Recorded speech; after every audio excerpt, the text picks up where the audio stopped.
Hello everyone, this is Rupali. आप सभी का स्वागत है एस्पायरिंग टीचर्स यूट्यूब चैनल में। So very good evening to all of you. सभी को वेरी गुड इवनिंग। सभी चीज़ें क्लियर हैं?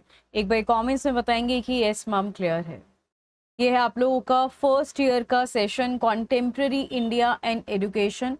कुरुक्षेत्र यूनिवर्सिटी का कल पेपर है, उसी के लिए ही आपकी ये रिवीजन क्लास है शॉर्ट में।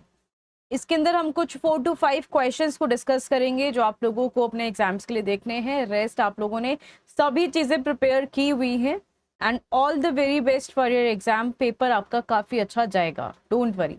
राइट, अभी तक आप सभी ने अच्छे से पढ़ाई कर ली होगी। कोई डाउट्स हैं तो आप लोग लास्ट में पूछ लेना। अभी हम जो स्पेसिफिक क्वेश्चंस हैं हम उसको गो थ्रू करेंगे। राइट, जो भी स्टूडेंट्स यहाँ पे कनेक्ट हो चुके हैं फ्रेंड्स के साथ अपने क्लास को शेयर जल्दी से करेंगे, जो भी स्टूडेंट्स अपना यहाँ पे कनेक्टेड हैं। राइट, एंड अगर कोई डाउट आए तो कमेंट्स में अपना फीडबैक मुझे ज़रूर देंगे। बाकी क्लास कैसे लगे आप लोगों को वो भी मुझे आप कमेंट्स में बताएंगे। चलिए स्टार्ट करते हैं अपनी क्लास को। एंड बाकी जो भी अदर यूनिवर्सिटीज़ के स्टूडेंट्स हैं, चाहे वो गुरुग्राम यूनिवर्सिटी हो, आपकी CRSU हो, IG हो, MD यूनिवर्सिटी हो, KUK का तो एग्जाम हो ही गया और फर्स्ट ईयर का चल ही रहा है। तो जिन भी स्टूडेंट्स के अभी तक कोई भी प्रिपरेशन नहीं है अदर यूनिवर्सिटीज़ की, then go for the crash course only. Crash course आप लोगों को ऑलरेडी डिस्काउंटेड फी पे मिल रहा है, जिसमें आप लोगों की classes, important questions and PYQ, ठीक है, important question, PYQ and notes, ये सारी चीज़ें अवेलेबल हैं। आपको उसके एक्स्ट्रा और कुछ करने की नीड नहीं है, पेपर आपका इसी में से ही आना है। ये आप लोगों का व्हाट्सएप नंबर है, आप इस पर व्हाट्सएप कर सकते हैं डाउट्स के लिए, कोई इंक्वायरी हो। अदरवाइज एप्लीकेशन डाउनलोड करो और पढ़ना शुरू कर दो। पहला टॉपिक है आपका कि एजुकेशन एंड फंडामेंटल राइट्स क्या है। इंडियन कॉन्स्टिट्यूशन के रेफरेंस में आपको लिखना है कि एजुकेशन क्या होता है और साथ ही में आपके फंडामेंटल राइट्स का कॉन्सेप्ट क्या है। देखिए, बेसिकली एजुकेशन का मतलब है शिक्षा का। क्या मतलब है? व्यक्ति और समाज के विकास का महत्वपूर्ण साधन है। एक आपका एजुकेशन जो है ये एक इंडिविजुअल और एक सोसाइटी की डेवलपमेंट के लिए एक बहुत ही महत्वपूर्ण साधन है, जिसके अंदर भारतीय संविधान नागरिकों को कई मौलिक अधिकार प्रदान करता है, जैसे कि आपकी समानता, इक्वालिटी हो गई, स्वतंत्रता, आपकी फ्रीडम हो गई, ठीक है, न्याय आपका जस्टिस हो गया, एजुकेशनल अपॉर्चुनिटीज हो गया, ठीक है। तो ये सारे आपके जो संविधान है ये सारे के सारे राइट्स आपको देता है। राइट, अब इसमें मौलिक अधिकार का मतलब क्या है? मौलिक अधिकार होता है कि वो राइट्स जो आपकी डिग्निटी को, ठीक है, भारतीय संविधान द्वारा जो अधिकार आपको दिए गए हैं, प्रत्येक नागरिक को दिए गए हैं, जिससे कि उनके डिग्निटी, उनके रिस्पेक्ट को प्रोटेक्ट किया जा सके और साथ ही में एक इंडिविजुअल को एजुकेशन के माध्यम से उनका विकास कर सके। राइट, और इसके फंडामेंटल राइट्स का क्या मीनिंग हो जाता है? देखिए, फंडामेंटल राइट्स का मतलब है कि वो बेसिक अधिकार जो भी कॉन्स्टिट्यूशन ऑफ इंडिया के द्वारा एक सिटीजन को दिए हुए हैं, जिससे कि उसकी एक ओवरऑल डेवलपमेंट हो सके। अब आप बताइए कि हमारे पास संविधान ने हमें राइट दिया है कि हम बोल सकते हैं, ठीक है, आपको आपके बोलने पर रोक नहीं है। संविधान ने आपको राइट दिया कि आपके पास पूरी फ्रीडम है। अगर आपको आपके घर वाले घर के अंदर बंद करके रखें तो आपको कैसा लगेगा अगर ये राइट आपसे छीन लिया जाए या आपको पढ़ने का अधिकार ना दिया जाए? तो फंडामेंटल राइट एक बेसिक राइट्स हैं जो हर एक सिटीजन के डेवलपमेंट के लिए हेल्प करता है। राइट, समझ में आया? यहां तक अगर किसी को कोई भी डाउट लगे मुझसे आप लोग कमेंट्स में पूछ लेना। देखिए, और कुछ बेसिक फंडामेंटल राइट्स कौन कौन से हैं जो आपकी शिक्षा मींस एजुकेशन से संबंधित हैं। जैसे पहला राइट है आपका राइट टू इक्वालिटी।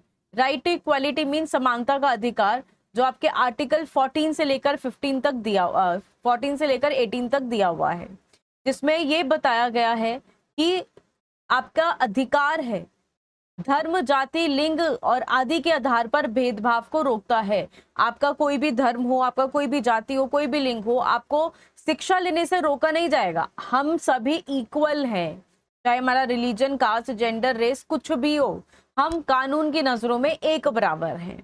और ये एजुकेशनल इंपॉर्टेंस इसके क्या बताता है कि शिक्षा में समान अवसर आपको देना, इक्वल एजुकेशनल अपॉर्चुनिटीज प्रोवाइड करना, प्रवेश में भेदभाव निषेध होना, कोई भी डिस्क्रिमिनेशन हमें नहीं करना है।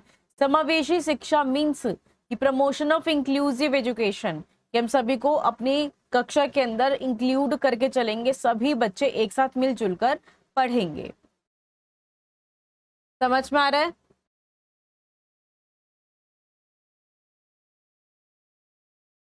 नेक्स्ट राइट है आपका राइट टू फ्रीडम, जो आपका 19 से लेकर 22 तक जाता है। आपकी फ्रीडम किस में बताता है कि नागरिकों को विचार और अभिव्यक्ति की स्वतंत्रता है।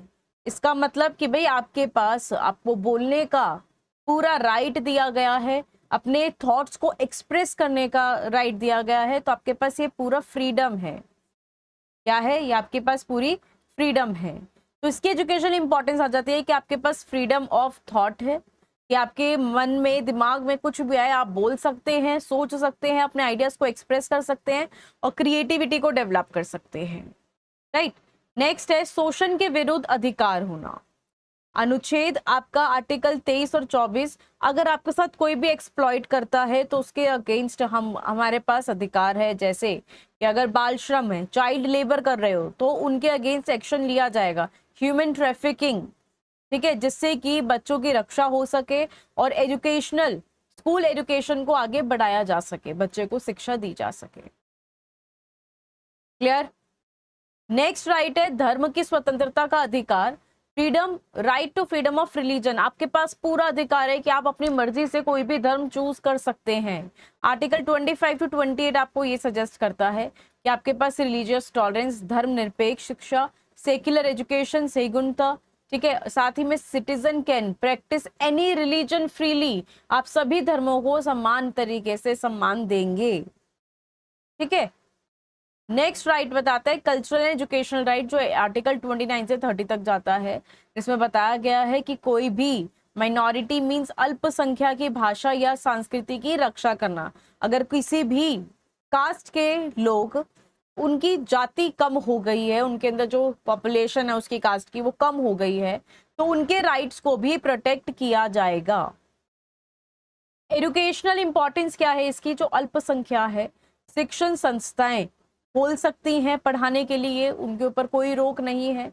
सांस्कृतिक संरक्षण की, वो उन्हें अगर अपना कल्चर और लैंग्वेज प्रोटेक्ट करना है तो वो उसके लिए इंस्टीट्यूशन, स्कूल, सब चीज ओपन कर सकते हैं। ठीक है। नेक्स्ट है आपका संवैधानिक उपचार का अधिकार, means right to education constitutional remedy, जो आपका आर्टिकल 32 में बताया गया है कि सिटीजन जो है वो अप्रोच करेंगे court if their rights are violated. अगर किसी भी नागरिक का अधिकार यहाँ से एक्सप्लॉइट किया जा रहा है, ठीक है, उनके अधिकारों का उल्लंघन किया जा रहा है, तो वो सुप्रीम कोर्ट या फिर कोर्ट में या न्यायालय में जा सकते हैं अपने अधिकार के लिए। समझ में आ गया है?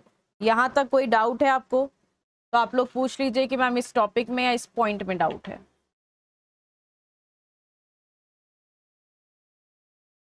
जो जो पॉइंट आपको क्लियर ना हो तो उसे साथ साथ आप लोग क्लियर कर लीजिएगा।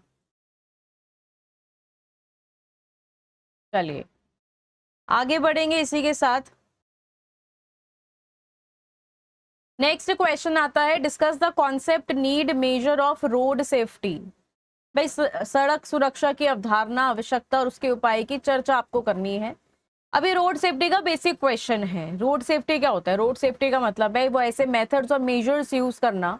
सड़क सुरक्षा का अर्थ है कि सड़क पर जो भी दुर्घटनाएं होती हैं उनको रोकने के लिए तथा लोगों को वाहनों की सुनिश्चित करने के लिए हम उसको सेफ्टी रूल्स प्रोवाइड करे हुए हैं।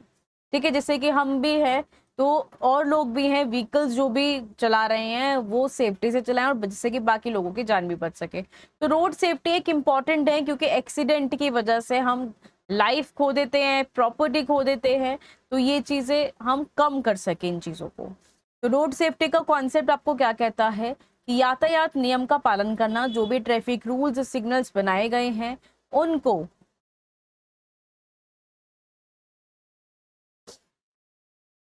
ठीक है। रोड सेफ्टी का मतलब है जो भी ट्रैफिक रूल्स और प्रिकॉशंस लिए गए हैं तो उनको एक्सीडेंट को रोकने के लिए फॉलो अप करना। इसमें क्या क्या इंक्लूड होगा? आपकी सेफ ड्राइविंग होगी, प्रॉपर रोड का यूज करें, साथ ही में ट्रैफिक रूल्स के बारे में आपको अवेयर होना चाहिए। जैसे रेड लाइट होती है, भाई रेड लाइट का रेड का मतलब है कि आपको रुकना है और काफी सारे होते हैं कि वो रेड लाइट ही जंप कर देते हैं, तो इसीलिए ठीक है तो इसीलिए यहाँ पे ट्रैफिक रूल्स के बारे में अवेयर होना, जागरूक होना चाहिए, जिससे कि दुर्घटना से बच सके। नेक्स्ट है नीड ऑफ रोड सेफ्टी, सड़क सुरक्षा की आवश्यकता होना। जैसे पहला हो गया आपका प्रिवेंशन ऑफ एक्सीडेंट, जो भी दुर्घटनाएं हो उनको हम लोग रोक सकें। तो जितने भी आपके एक्सीडेंट को रिड्यूस करने के लिए रोड सेफ्टी और आप हमें मतलब रोड की जो भी सिग्नल्स हैं, रोड की जो भी यहाँ पे रूल्स हैं, उनको फॉलो कर कर एक्सीडेंट को कम करना है और लाइफ को हमें बचाना है। प्रोटेक्शन ऑफ ह्यूमन लाइफ, मानव जीवन की सुरक्षा करना, जो आपके ड्राइवर्स हो गए, पैसेंजर्स हो गए, पेडेस्ट्रियन हो गए हैं, इनको हमें प्रोटेक्ट करके चलना है। Reduction in injury, safety measures क्या करेंगे, हमें रिड्यूस करेंगे सीरियस इंजरी। भाई चोटों की, आप चोटों में कमी मीन्स कि आपकी सेफ्टी मेजर्स लेके चलना है। अगर बाई चांस आपके इंजरी हो भी जाती है तो हमें उसके लिए कैसे सही करना है, ऑन द स्पॉट हमें कैसे डिसीजन लेना है। साथ ही में आपका सोशल इकोनॉमिक डेवलपमेंट होना, आर्थिक हानि की रोकथाम होना और विद्यार्थियों की जागरूकता होना। हमें स्टूडेंट्स को भी अवेयर करना है इनके बारे में, और जो भी आपके सोशल इकोनॉमिक डेवलपमेंट है उसको भी बढ़ाना है। जैसे कि एक्सीडेंट है वो अफेक्ट करते हैं फैमिली और नेशनल इकोनॉमी पर। भाई जो एक कमाने वाला बंदा है, वो उसका अगर एक्सीडेंट हो जाए तो भाई घर कैसे चलेगा, उसका इकोनॉमी जो वो कमा कर गवर्नमेंट को टैक्स देता वो भी खत्म हो जाएगा। तो इसीलिए यहाँ पर जो आपकी सोशल इकोनॉमिक डेवलपमेंट है उसको भी ध्यान में रखते हुए चलना है कि हम जो एक्सीडेंट है वो कम से कम हो। अब रोड सेफ्टी के लिए क्या क्या मेजर्स दिए गए हैं, सड़क सुरक्षा के क्या क्या उपाय दिए गए हैं। कि पहली चीज ये आपका जनरल क्वेश्चन है कि जब भी आप लोग यहाँ से ट्रेवल कर रहे हो तो आपके ट्रैफिक रूल्स को फॉलो करना है। ट्रैफिक लाइट्स, रोड साइंस जो हैं उनको फॉलो करते हुए चलना है। हेलमेट का, सीट बेल्ट का यूज करना ही है, जो कि आपकी सेफ्टी के लिए बहुत जरूरी है। ओवर स्पीडिंग हमें नहीं करनी है, जिससे एक्सीडेंट ज्यादा होते हैं, वो चीज हमें नहीं करनी है। मोबाइल फोन को यूज नहीं करना है ड्राइविंग करते समय, ठीक है। रोड सेफ्टी एजुकेशन आपको पता होनी चाहिए, स्कूल्स में भी इसके बारे में अवेयरनेस प्रॉपर देनी चाहिए। प्रॉपर यहाँ पे आप लोगों का प्रॉपर रोड इंफ्रास्ट्रक्चर भी होना चाहिए, यानी कि टूटी फूटी सड़कें हैं चल जाएगा, उसकी वजह से भी काफी एक्सीडेंट्स होते हैं। तो यहाँ पे प्रॉपर रोड इंफ्रास्ट्रक्चर भी होना चाहिए। समझ में आ गया यहाँ तक? यहाँ पर कोई भी डाउट है? हमने 2 क्वेश्चंस को डिस्कस करा है, ये 2 क्वेश्चन आपको क्लियर हैं तो मुझे एक बार बताओ कि यस मैम क्लियर है, फिर आगे बढ़ेंगे अपना। नेक्स्ट क्वेश्चन है आपका इंडियन एजुकेशन कमीशन 1964 टू 66। देखिए बेसिकली इंडियन एजुकेशन कमीशन को ही हम लोग कोठारी आयोग कहते हैं। क्या कहते हैं? कोठारी कमीशन कहा गया है। कोठारी कमीशन का उद्देश्य क्या था? ये आपका कोठारी कमीशन 1964 में बना था। किसकी चेयरमैनशिप में? मींस कि इस कमीशन के चेयरमैन कौन थे? डॉक्टर DS कोठारी, याद रखेंगे, DS Kothari. Basically Kothari commission क्यों बनाया गया था कि हमारे जो भी नेशन में राष्ट्रीय स्तर पर एजुकेशन सिस्टम था, तो जो भी सरकार है उसको सलाह देने के लिए कि हम अपने एजुकेशन सिस्टम में कैसे इंप्रूवमेंट कर सकते हैं, इसलिए आपका ये कमीशन बिठाया गया था। जस्ट गवर्नमेंट को एडवाइस देनी थी। तो इसमें पूरे एडवाइस देने के लिए पहले पढ़ना भी पड़ेगा कि क्या एग्जिस्टिंग सिस्टम में हमें क्या क्या चेंजेस करने हैं। तो बेसिकली इसका ऑब्जेक्टिव था कि ये फॉर्मुलेट करें comprehensive national pattern of education, जो कि आपकी नेशनल स्तर पर बात की जा रही है या आपकी राष्ट्रीय स्तर की बात की जा रही है, कि एक व्यापक तरीके से एजुकेशन का पैटर्न बनाया जाए। To make education a powerful instrument of national development, जो आपके एजुकेशन है उसको एक पावरफुल इंस्ट्रूमेंट बनाया जाए जिससे कि नेशन का विकास हो सके। To evaluate all aspect of education, भाई भारत में शिक्षा के सभी पहलुओं का मूल्यांकन करना कि किस तरह से इवेल्युएशन सिस्टम है हमारे नेशन के अंदर, कैसे कैसे अलग अलग स्कूल कैसे इवेल्युएशन कर रहे हैं, उसका भी मूल्यांकन करना था। अब इसमें मेजर रिकमेंडेशंस क्या क्या दी? पहला है आपका कॉमन स्कूल सिस्टम, कि जो सभी बच्चे हैं should have access to quality education, सभी बच्चे को एक गुणवत्ता शिक्षा मिल सके, चाहे वो किसी भी बैकग्राउंड से क्यों ना हो, किसी का भी सामाजिक आर्थिक वर्ग कैसा भी हो, उसको हम क्वालिटी एजुकेशन, एक समान गुणवत्ता शिक्षा देंगे।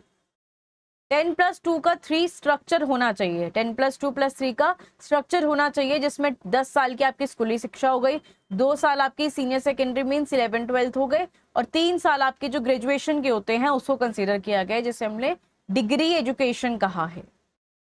समझ में आ रहा है? नेक्स्ट है emphasis on science and mathematics. भाई आपकी जो भी साइंस है ज्यादातर इस पे फोकस किया जाए कि जो विज्ञान और ऐसे यहाँ पे आपके गणित वाले सब्जेक्ट हैं इस पे ज्यादा बल दो, ठीक है। जैसे आपका साइंटिफिक टेम्पर हो गया, लॉजिकल थिंकिंग हो गया, हम बच्चे के अंदर साइंस और मैथमेटिक्स को इम्प्रूव कर सकें, तो इसका हमें ज्यादातर प्रमोशन, ये ज्यादा बढ़ावा दें हम इन्हें। नेक्स्ट वोकेशनलाइजेशन पे जोर दो, व्यवसायिक शिक्षा पर जोर दो, जिससे जो बच्चा है वो 6th क्लास से ही अपनी वोकेशनल एजुकेशन को करना शुरू कर दे, जिससे अपना अगर जो किसी का भी पढ़ाई में दिमाग नहीं है, एकेडमिक्स में नहीं है, तो वो एटलीस्ट अपनी वोकेशनल कोर्सेज से आगे कमा सकता है अपनी लिविंग।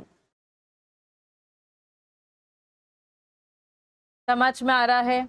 यहाँ तक कोई डाउट है तो अपना पूछ लीजिए, मैम ये डाउट है।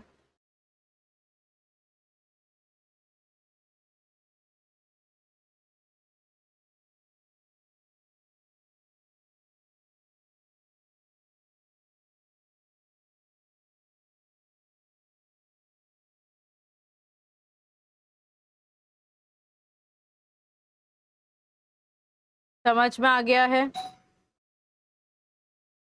Just a second everyone.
Clear है आपको इतनी बातें?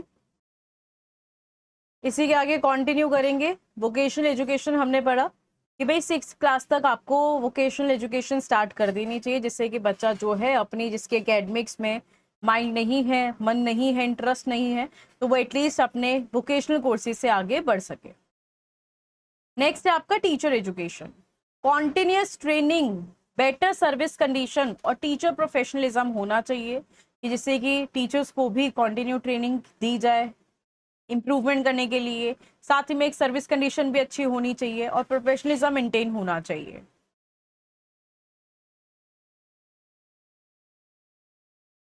क्लियर है?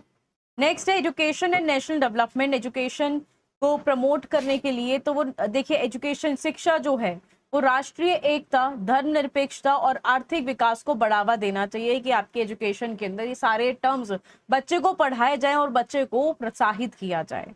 साथ ही में लैंग्वेज पॉलिसी की बात की गई, भाषा नीति की, जिसमें 3 लैंग्वेज फॉर्मूला, आपका रीजनल लैंग्वेज आ गया, हिंदी आ गया, 3 भाषा सूत्र, ये आपका इंपॉर्टेंट है कि 3 लैंग्वेज फॉर्मूला किसने दिया था? कोठारी कमीशन के द्वारा ही दिया गया था, जिसके अंदर 3 भाषाओं को महत्व दिया गया है। और ये कमीशन जो था बहुत ही, यहाँ पे इन्होंने स्ट्रॉन्ग फाउंडेशन रखा अपने एजुकेशन रिफॉर्म्स के इंडिया में। इस कमीशन को Mudaliar commission, focus on secondary education practical diverse, and Kothari commission provided unified vision for national development, कि हम अपनी एजुकेशन का नेशन के अंदर, वो भी नेशनल लेवल पर कैसे विकास कर सकते हैं, वो सारी की सारी एडवाइस किसके थ्रू दी गई थी, तो इसी कमीशन के थ्रू गवर्नमेंट को दी गई थी, जिससे कि हमारा नेशनल एजुकेशन पैटर्न सुधार कर सके। राइट, नेक्स्ट क्वेश्चन देखेंगे अपना, एनपीई पॉलिसी 1986, ठीक है, इंपॉर्टेंट क्वेश्चन आपका, new education new policy of education जो कि 1986 के अंदर बनी थी, इसकी बेसिकली क्या रिकमेंडेशन रही।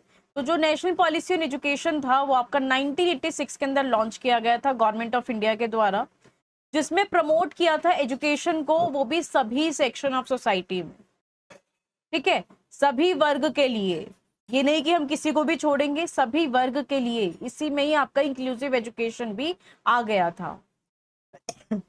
इस पॉलिसी के क्या क्या ऑब्जेक्टिव्स बताए, बेसिकली इसके उद्देश्य बताए गए कि यूनिवर्सल एक्सेस टू एजुकेशन होना चाहिए, सभी के लिए जो शिक्षा है वो शिक्षा तक पहुंच होना सुनिश्चित करना चाहिए। यहाँ पर इक्वालिटी पर फोकस किया जाएगा, जो भी शिक्षा में समानता है उसके ऊपर बल दिया जाएगा।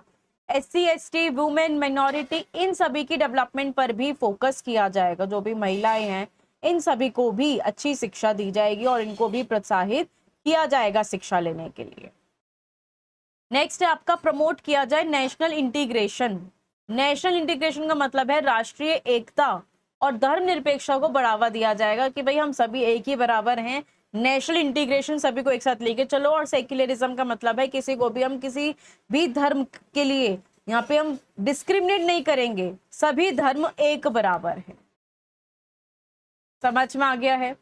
नेक्स्ट है improve quality and content of education, शिक्षा की गुणवत्ता और सामग्री में सुधार कराना। राइट, अब इस नेशनल पॉलिसी ऑफ एजुकेशन 1986 की कुछ विशेषताएं क्या क्या रही। पहली विशेषता थी common school, common education structure, जो कि सभी के लिए एक बराबर था, वो भी नेशनल लेवल पर। 10+2+3 का स्ट्रक्चर रखा गया कि 10 साल की स्कूलिंग होगी, 2 साल का हायर सेकेंडरी और 3 साल की आपकी ग्रेजुएशन हो गई। नेक्स्ट, इक्वल एजुकेशनल अपॉर्चुनिटीज की बात की गई कि स्पेशल अटेंशन किसे दिया जाएगा, गर्ल्स को, SC ST को और फिजिकली चैलेंज्ड को, ठीक है। और फिर उसके बाद अर्ली चाइल्डहुड केयर, जिसमें ECC को भी जोर दिया गया कि प्री प्राइमरी शिक्षा को भी हम सम्मिलित करेंगे। साथ ही में ऑपरेशन ब्लैक बोर्ड स्कीम, जिसमें बोला कि भाई एटलीस्ट स्कूल के अंदर जो बेसिक रिक्वायरमेंट्स होती हैं, आपका black board, teaching ads, classroom, आपके टीचर्स, ये प्रॉपरली होना चाहिए, इसके ऊपर भी ध्यान दिया गया। Next, adult education. Adult education का मतलब है जहाँ पर लिटरेसी कैंपेन और एडल्ट एजुकेशन सेंटर्स बनाए गए, यहाँ पे बड़ों को भी शिक्षा दी जा सके। वोकेशनल एजुकेशन पर भी बल दिया गया, इस कॉन्सेप्ट पर भी फोकस किया गया कि जो भी जॉब ओरिएंटेड कोर्सेज होंगे वो स्कूल से ही स्टार्ट कर दिए जाएंगे, जो बच्चे का इंटरेस्ट है एटलीस्ट अपने अपने इंटरेस्ट के अकॉर्डिंग वो ज्वाइन कर सके। फिर है teacher education, teacher training institute जैसे आपके डाइट हो गए, इनको भी बढ़ावा दिया गया उस समय। और आपकी जो टेक्नोलॉजी का क्या भूमिका थी, तो आपकी जैसे कि टीवी, रेडियोस, कंप्यूटर्स, इन सभी टेक्नोलॉजी को यूज करके पढ़ाया जाए, एजुकेशन के अंदर इन सभी को यूज करके पढ़ाया जाए। बताओ, पहले तो मुझे बताओ, क्या ये जो मैंने 4 टॉपिक्स आपको कराए हैं ये आपको क्लियर है या नहीं है, इसके अंदर कोई डाउट है आपको। बेसिकली मैंने आपको भी 4 क्वेश्चन कराए हैं इसके अंदर कोई डाउट लग रहा है मुझे एक बार कमेंट्स में जरूर बता दो, अगर इसके अंदर कोई भी डाउट आपको लग रहा है तो, या कोई भी टॉपिक आपको ना समझ आया हो।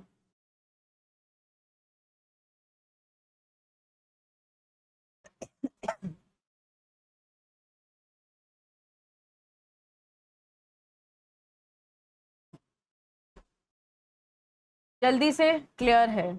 Okay, great. अभी आप लोग ये 4 क्वेश्चन को रिवाइज करो, अदरवाइज बाकी मैंने भी रिवीजन सेशन और भी ले रखे हैं, आप उनको भी गो थ्रू कर लीजिए। और जो बैच में है ऑलरेडी स्टूडेंट्स, खाली बैच को कवर कर लो, उसके अलावा और कुछ मत पढ़ो, ठीक है, सब चीज़ उसमें कवर्ड है। राइट, बाकी आपके कल के एग्जाम के लिए ऑल द बेस्ट, सभी का पेपर काफी अच्छा जाए कल का, राइट। और अपना पेपर हो जाने के बाद इस नंबर पर मुझे अपना पीडीएफ शेयर कर दीजिएगा, जितना जल्दी हो सके उतना जल्दी अपना पीडीएफ आप लोग शेयर करेंगे। Thank you so much, thank you everyone, मिलेंगे नेक्स्ट क्लास के अंदर, थैंक यू।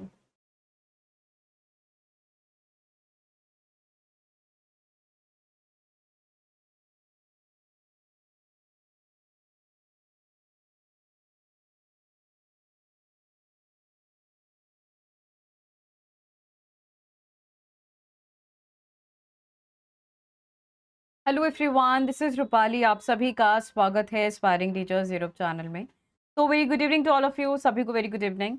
सभी चीज़ें क्लियर हैं तो एक बार कमेंट्स में बताएंगे कि यस मैम क्लियर है। देखिए, आज की क्लास आप लोगों की BEd first year contemporary India and education की है, जिसके अंदर हम लोग अपने 4 शॉर्ट नोट्स को डिस्कस करेंगे। ठीक है, 4 टॉपिक ऐसे होंगे आप लोगों के शॉर्ट नोट्स के लिए कि आप लोगों को किस तरह से लिखना है और उस टॉपिक में क्या है। तो जो भी स्टूडेंट्स यहाँ पे कनेक्ट हो चुके हैं, जल्दी से क्लास को एक बारी शेयर कर दें। एंड अगर क्लास आप लोगों को समझ में आ रही है, आपने बाकी सेशन देखे हैं और आपने अभी तक इस चैनल को सब्सक्राइब नहीं किया है, तो सब्सक्राइब जरूर कर लें फॉर फर्दर नोटिफिकेशन। जो भी आपकी क्लास आएगी आपके एग्जाम से रिलेटेड, आप लोगों को नोटिफिकेशन मिल जाएगी, तो आप लोग इस चैनल को फॉलो अप कर सकते हैं, राइट। तो वो क्लासेस, आपको नोट्स, पीवाईक्यू एंड नोट्स और पीवाईक्यू के साथ साथ आपको इंपॉर्टेंट क्वेश्चन भी प्रोवाइड किया जाएगा, राइट। इंटरेस्टेड स्टूडेंट्स अपने इस नंबर पे व्हाट्सएप भी कर सकते हैं एंड एप्लीकेशन को डाउनलोड कर सकते हैं। क्लियर, सारी चीजें क्लियर है।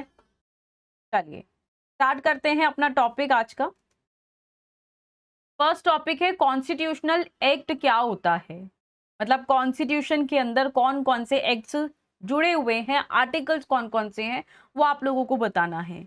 बेसिकली संविधान आप लोगों का क्या है कि संविधान, भारत का संविधान आपको बहुत सारे प्रोविजंस देता है, वो भी एजुकेशन से रिलेटेड, आपकी शिक्षा से संबंधित काफी सारे प्रावधान दिए गए हैं, जिसके अंदर आपको ये इंश्योर करता है कि आपको इक्वालिटी, जस्टिस और इक्वल अपॉर्चुनिटीज वो भी सभी सिटीजन को प्रोवाइड की जाएंगी। तो हमारे नेशनल डेवलपमेंट के लिए ये एक इम्पॉर्टेंट टूल्स हैं, सबको पता होने चाहिए कि आपके क्या अधिकार हैं। तो आपके इम्पॉर्टेंट कॉन्स्टिट्यूशनल प्रोविजन कौन कौन से हैं? पहला है आपका आर्टिकल 21A, अनुच्छेद 21A क्या बताता है कि 6 से 14 साल तक के बच्चों को free and compulsory education provide की जाएगी। 6 से 14 साल तक के बच्चों को निशुल्क एवं अनिवार्य शिक्षा दी जाएगी। सेकंड, आर्टिकल 45 आपको बताता है direct the states to provide early childhood care, means कि जो प्रारंभिक बाल्य देखभाल शिक्षा होती है वो प्रदान करना, और ये स्टेट पॉलिसी है आपकी। आर्टिकल 46 बताता है कि आपके एजुकेशनल इंटरेस्ट को प्रमोट करना, जो भी वीकर सेक्शन से हैं जैसे SC ST OBC हो गए, तो उनके एजुकेशनल इंटरेस्ट को प्रोटेक्ट करना।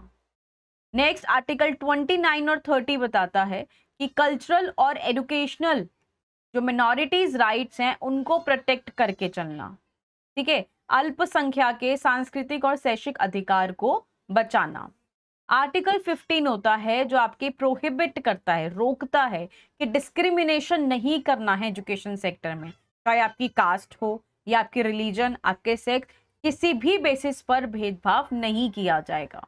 आर्टिकल 14 बताता है इक्वालिटी बिफोर लॉ, मीन समानता का अधिकार, के कानून की नजरों में हर एक इक्वल है, कोई भी बच्चा या किसी भी के साथ भेदभाव नहीं किया जाएगा। समझ में आ गया है? यहां तक क्लियर है इतनी बात? अब इन सभी की इंपॉर्टेंस क्या हो जाती है? इनकी इंपॉर्टेंस के अंदर आ जाता है कि इक्वल एजुकेशनल अपॉर्चुनिटीज प्रोवाइड करना, सभी के लिए एक समान शिक्षा प्रदान करना, माइनॉरिटीज के राइट्स को प्रोटेक्ट करके चलना, और साथ ही में सोशल जस्टिस प्रमोट करना, कि इसी प्रकार के लिए या इस प्रकार से संविधान शिक्षा की व्यवस्था की गई है जिससे कि हम सभी को एक मजबूत आधार दे सके, राइट। तो कॉन्स्टिट्यूशन हमारी एजुकेशन से रिलेटेडली ये सारे के सारे आर्टिकल्स आपको प्रोवाइड करता है, ये आपके अधिकार हैं जो आपको पता होने चाहिए। दूसरा है आपका रामामूर्ति रिव्यू कमेटी जो 1990 के अंदर बनाई गई थी। अब रामामूर्ति रिव्यू कमेटी जो थी 1990 के अंदर इसलिए बनी थी to review the implementation of national policy of education 1996। जो 1986 की पॉलिसी थी एनपीई पॉलिसी, उसको रिव्यू करने के लिए, ठीक है, उसको रिव्यू करने के लिए बनाई गई थी। और इस कमेटी को चेयरमैन कौन थे? आचार्य रामामूर्ति।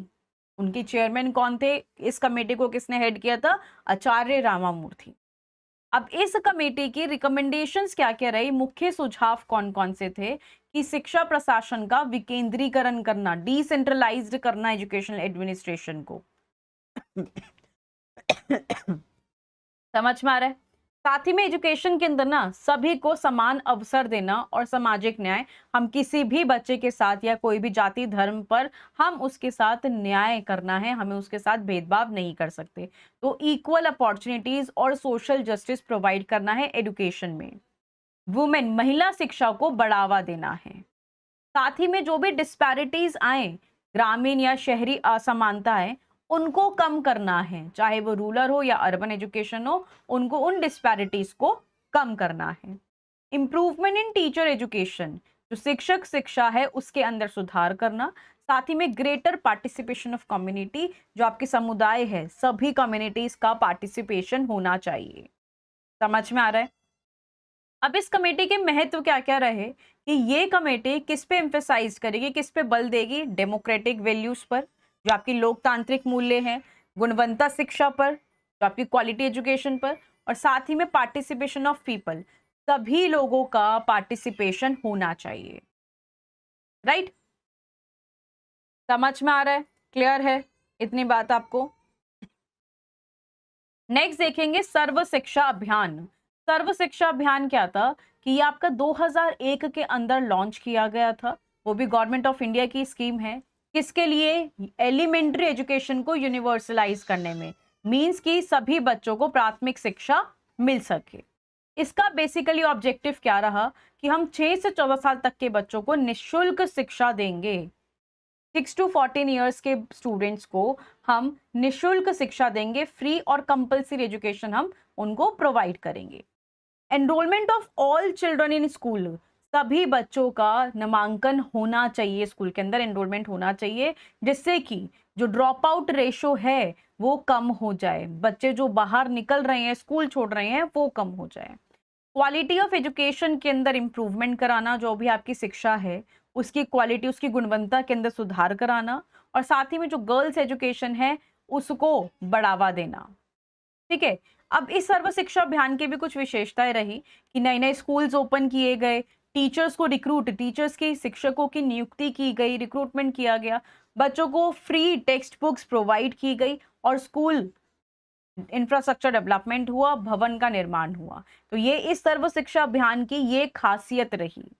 साथ ही में इसी से रिलेटेड इसके महत्व क्या क्या आ जाते हैं कि अब जब सर्व शिक्षा हम लोग यूनिवर्सलाइज करने की बात कर रहे थे एजुकेशन को, तो इससे साक्षरता मीन्स लिटरेसी रेट बढ़ेगा और प्राइमरी एजुकेशन पूरा बच्चा भारत का ले सकेगा। तो ये आपका जो सर्व शिक्षा अभियान था वो बहुत जरूरी था, आपकी एक महत्वपूर्ण योजना मानी गई थी। समझ में आ गया? एक और टॉपिक हम लोग डिस्कस करेंगे, डेमोक्रेसी एंड एजुकेशन क्या होता है। देखिए, डेमोक्रेसी आप सभी को पता है, लोकतंत्र और शिक्षा ये दोनों आपस में जुड़ी हुई हैं। डेमोक्रेसी का मतलब है government of people, by the people and for the people, कि जनता का द्वारा और जनता के लिए ही शासन बनाए गए हैं। बट एजुकेशन क्या कहता है? ये एजुकेशन आपको इन डेमोक्रेटिक वैल्यूज को डेवलप करता है। हम जब तक शिक्षा नहीं लेंगे कि हमारे अधिकार क्या है, हमारे राइट्स क्या हैं, क्या क्या हमें हमारे पास वोटिंग राइट है, फ्रीडम है, तो हमें पता कैसे चलेगा डेमोक्रेसी होती क्या है। तो इसलिए एजुकेशन मिलेगी तभी हम इसके बारे में समझ पाएंगे। तो एजुकेशन का role of education in democracy, इसकी भूमिका क्या है? देखो, ये आपको इक्वालिटी और लिबर्टी प्रोवाइड करती है, आपको स्वतंत्रता को बढ़ावा देगी और समानता देगी। ये आपको जिम्मेदार नागरिक बनाती है, एक रिस्पॉन्सिबल सिटीजन बनाती है। ये आपके अधिकारों की बात करती है, ठीक है, आपके कर्तव्यों को सिखाती है कि आपके क्या कर्तव्य हैं। हमें शिक्षा मिलेगी तभी हम ये सारी चीजें सीख पाएंगे। समाज में भागीदारी को बढ़ाती है, आपकी जो भी आपकी पार्टिसिपेशन है सोसाइटी में इंक्रीज कराएगी, जिससे कि आप तर्क शक्ति विकसित कर सकते हैं, आपका क्रिटिकल थिंकिंग। भाई आपका अगर कोई भी राइट को वॉयलेट किया जा रहा है तो आप एक्शन ले सकते हैं। साथ ही में स्कूल जो है वो मिनी डेमोक्रेसीज की तरह परफॉर्म करता है, जहाँ पे बच्चा कॉपरेशन, डिसिप्लिन, लीडरशिप इन सबको सीखता है। तो इसीलिए एजुकेशन एक इम्पॉर्टेंट टूल है डेमोक्रेसी का। समझ में आ गया? Hello everyone, this is Rupali. आप सभी का स्वागत है एस्पायरिंग टीचर्स में। So very good evening to all of you. सभी को वेरी गुड इवनिंग। सभी चीज़ें क्लियर हैं तो एक बारी कमेंट्स में बताएंगे कि येस मैम क्लियर है। देखिए, इस सेशन के अंदर हम लोग यहाँ से सर्व शिक्षा अभियान, जो कि आप लोगों का कॉन्टेम्प्रेरी इंडियन एजुकेशन की टॉपिक रहेगा, सर्व शिक्षा अभियान, राइट। और आप लोगों को सभी चीज़ें क्लियर हैं तो एक बारी कॉमेंट्स में बताएंगे कि yes ma'am everything is clear. Contemporary Indian education का ये आप लोगों का क्लास नंबर 10 है। इसका अलग से प्लेलिस्ट आप लोगों की बना दी गई है, आप उसको जरूर देखें, राइट। बीएड फर्स्ट ईयर का सेकंड सब्जेक्ट आपका चल रहा है। जो भी स्टूडेंट यहाँ पे कनेक्ट हो चुके हैं, क्लास को जल्दी से शेयर कर देंगे एंड फटाफट से लाइक करेंगे। मेरे साथ कमेंट्स के अंदर बने रहा करो, पता चलता रहे कि आपको कितना क्लियर हो रहा है कितना नहीं। इससे पहले आप लोगों की जो भी सेशंस दिए हैं शॉर्ट सेशन, राइट, तो उसको आप लोग जरूर देखें। आपकी प्लेलिस्ट बनी हुई है, जो जो मुझे लग रहा है वो आप लोगों का मैं यहाँ पे कवर अप करा रही हूँ, राइट। छोटा सा टॉपिक है SSA, इसके ऊपर आप लोगों का शॉर्ट नोट आ जाता है 4 मार्क्स का, 4 नंबर का शॉर्ट नोट आ जाता है। अब ध्यान से समझिएगा, क्लास क्लियर है। क्लास को सभी स्टूडेंट्स अपने फ्रेंड्स के साथ शेयर करेंगे, राइट। चलिए समझते हैं। देखो, क्वेश्चन किस तरीके से आता है, या तो डायरेक्टली आपसे शॉर्ट नोट पूछा जाएगा कि सर्व शिक्षा अभियान क्या है, उसको आप लोग एक्सप्लेन कर दो, उसके एम्स एंड प्रोग्राम्स क्या है उसको बता दो। तो यहाँ से या फिर लिखा हुआ यहाँ पे write a short note on Sarva Shiksha Abhiyan. Simple question है आपका, अब ध्यान से समझिएंगे। देखिए, सर्व शिक्षा अभियान को आपको लिखना कैसे, आप सभी को भी पता है कि ये कब आया। भारतीय संविधान द्वारा भारत में समानता पर आधारित ऐसे समाज की स्थापना की बात कही गई कि जिसमें सबको सामाजिक न्याय मीन सोशल जस्टिस अवेलेबल हो। इस लक्ष्य की प्राप्ति के लिए संविधान में अनेक प्रावधान किए गए। प्राथमिक शिक्षा का सार्वभौमिकरण इनमें से एक है। प्राथमिक शिक्षा मतलब जो प्राइमरी एजुकेशन है, उसका यूनिवर्सलाइजेशन होना, कि सभी को वो एजुकेशन मिल सके। सर्व शिक्षा, सभी बच्चे पढ़ेंगे तो ही हमारा देश आगे बढ़ेगा। तो हम लोग ये प्राथमिक एजुकेशन की बात की गई थी। संविधान में बिल्कुल यहाँ से क्लियर कहा गया है कि जो राज्य संविधान लागू होने के 10 वर्ष के भीतर सभी बच्चों को, जब तक वे 14 वर्ष की आयु पूरी नहीं कर लेते हैं, हम उनको निःशुल्क और अनिवार्य शिक्षा देंगे, जो कि राइट टू एजुकेशन उनका एक्ट बन गया था 2009 के अंदर। ये आप सभी को पता है कि ये आपका इम्प्लीमेंट हुआ था और इसको लागू कब किया गया, आपका 2010 के अंदर का, जिसमें आपका 6 to 14 ईयर्स की एज के बच्चों को हम फ्री एजुकेशन प्रोवाइड करेंगे। क्लियर हुआ? ये तो आप सभी को पता है, आप सभी ने पढ़ रखा है। ये थोड़ा सा और जूम कर दूं, अब क्लियर है? फायदा नहीं है ऐसे, ठीक है, ठीक है। अब देखो, यहां से पढ़ो उसको ध्यान से। प्राथमिक स्तर पर नामांकन 6 गुना बढ़ा। जब यहाँ पे आप सभी को पता है कि जब हम लोग कुछ फ्री एजुकेशन और कंपल्सरी कर दिया गया, तो जो प्राथमिक लेवल था वो 6 गुना बढ़ गया, 6 टाइम्स इंक्रीज हो गया। लड़कियों का जो एनरोलमेंट था वो 36, मतलब कि 36 टाइम्स यहाँ पे उसकी बढ़ोतरी हो गई है। और 94% स्थान पर 1 किलोमीटर तथा उच्च प्राथमिक स्तर पर 84% स्थान पर किलोमीटर के दायरे में विद्यालय की सुविधा भी उपलब्ध। ये आप सभी को मैंने सारे पॉइंट्स बता रखे हैं राइट टू एजुकेशन एक्ट के, कि यहाँ पे सरकार को करना क्या होगा कि 6 से 14 साल तक के बच्चों को मुफ्त में शिक्षा देनी होगी, जो कि कंपलसरी होगी बच्चों के लिए। और जैसे जो यहाँ से आपके प्राइमरी स्टूडेंट्स है, प्राइमरी लेवल के लिए 1 किलोमीटर की रेंज में होंगे, देन मिडिल क्लास के लिए उनके 3 किलोमीटर की रेंज में होंगे, देन सेकेंडरी के लिए 5 किलोमीटर की रेंज के अंदर स्कूल उपलब्ध कराना होगा।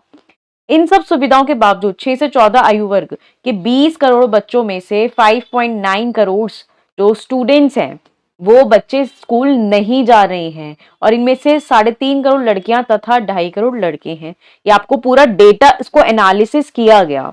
आज भी प्राथमिक शिक्षा के सार्वभौमिक का लक्ष्य एक स्वप्न ही मात्र रह गया। मीन्स आप देख सकते हैं कि 20 करोड़ में से 6 करोड़ तो बच्चा स्कूल जा ही नहीं रहा, और कितनी बड़ी पॉपुलेशन हो चुकी है ये, राइट। तो यहां से आप लोगों को इसी तरह से उसको एक्सप्लेन करना है।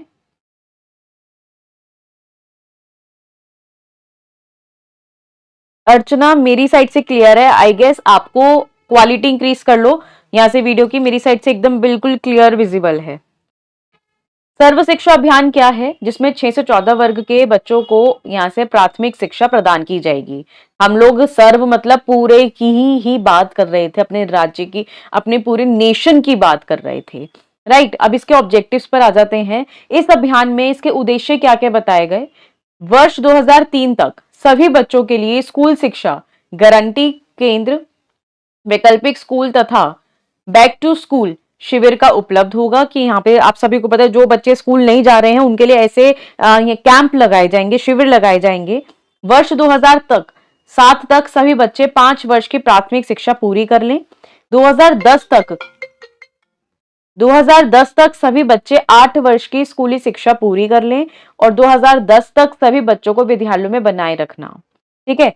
सामाजिक न्याय व समानता में संवैधानिक लक्ष्य को प्राप्त करना है और आपकी गुणात्मक प्राथमिक शिक्षा उपलब्ध करानी है। तो सिंपल सिंपल से इसके ऑब्जेक्टिव थे कि देखो उसमें ईयर बता दिए गए कि यहाँ पे 2003 में ऐसे हम लोग बैक टू स्कूल शिविर लगाएंगे, मींस की कैंप लगाएंगे। 2007 तक बच्चे अपनी 5वीं क्लास तक उसको प्राथमिक शिक्षा पूरी कर लें, 10 तक वो 8वीं वर्ष तक शिक्षा पूरी कर लें और 2010 तक सभी बच्चों को विद्यालयों में बनाए रखना है, राइट। समझ में आ गया, क्लियर हो रहा है ये पॉइंट, क्लियर हो गया ये पॉइंट। अब देखो इसके अंदर यहाँ पे और मेन प्रोग्राम, इस जो सर्व शिक्षा अभियान था, इसके सर्व शिक्षा अभियान का कार्यक्रम की मुख्य नीतियां क्या थी। पहला, आप लोगों का बोला गया जो सर्व शिक्षा अभियान है उसके भाग के रूप में केंद्र व राज्य सरकार प्राथमिक शिक्षा प्रदान की क्षमता को सुधारने का प्रयास करेगी। एक कोशिश रहेगी कि जो आपकी प्राथमिक शिक्षा है, प्राइमरी एजुकेशन है, उसके अंदर इंप्रूवमेंट हो सके, प्राइमरी एजुकेशन के अंदर इंप्रूवमेंट कराना। क्लियर, जिसमें कि मूल्यांकन को ढंग से देखना, जो बच्चे की दिशा है उसको दिखाना, निरंतर वित्तीय पोषण करना।